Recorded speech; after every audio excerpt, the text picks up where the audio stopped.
पलूस तालुक्यासाठी 60 लाखाचा विकास निधी मंजूर। राष्ट्रवादी पलूस तालुका अध्यक्ष सारंग माने।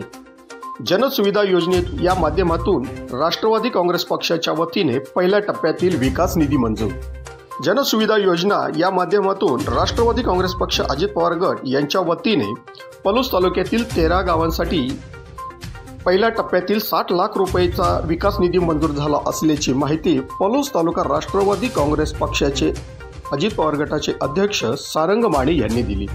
सारंग माने पुढे म्हणाले की आमचे नेते राष्ट्रवादी काँग्रेस पक्षाचे राष्ट्रीय अध्यक्ष व उपमुख्यमंत्री अजितदादा पवार, पालकमंत्री चंद्रकांतदादा पाटील व राष्ट्रवादी काँग्रेस पक्षाचे जिल्हा अध्यक्ष निशिकांतदादा पाटील, पलूस कडेगाव विधानसभा क्षेत्राचे अध्यक्ष निलेश येसुगडे यांच्या माध्यमातून हा विकास निधी आणला असून जास्तीत जास्त विकास निधी पलूस तालुक्यासाठी आणून विकास कामे करू असे यावेळी ते शेवटी म्हणाले।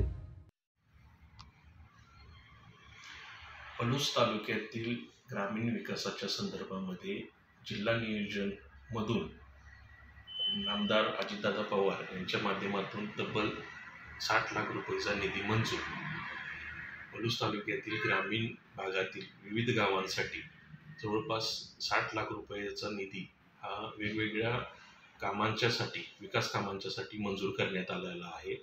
त्यामध्ये तब्बल 60 लाख रुपयाच्या निधीमध्ये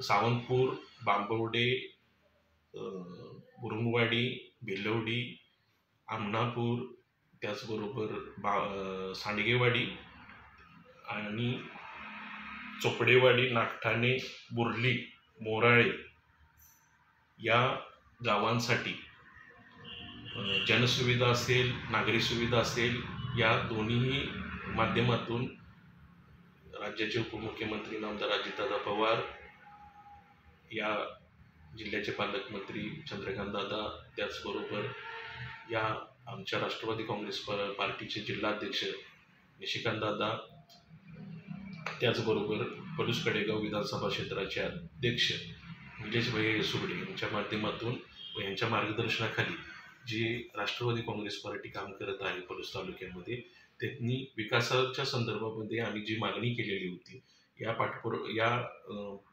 गोष्टीला पाठपुरावा सातत्याने ठेवलेला होता, त्याला यश मिळालेलं असून जवळपास पहिल्या टप्प्यामध्ये 60 लाख रुपयाचा निधी हा मंजूर करण्यात आलेला असून DPDC मधून हा निधी वर्ग करण्यात आलेला आहे पलूस तालुक्यासाठी। त्याचबरोबर अजून बऱ्याच गोष्टींची मागणी विकास कामाच्या संदर्भामध्ये आम्ही ठेवलेली आहे।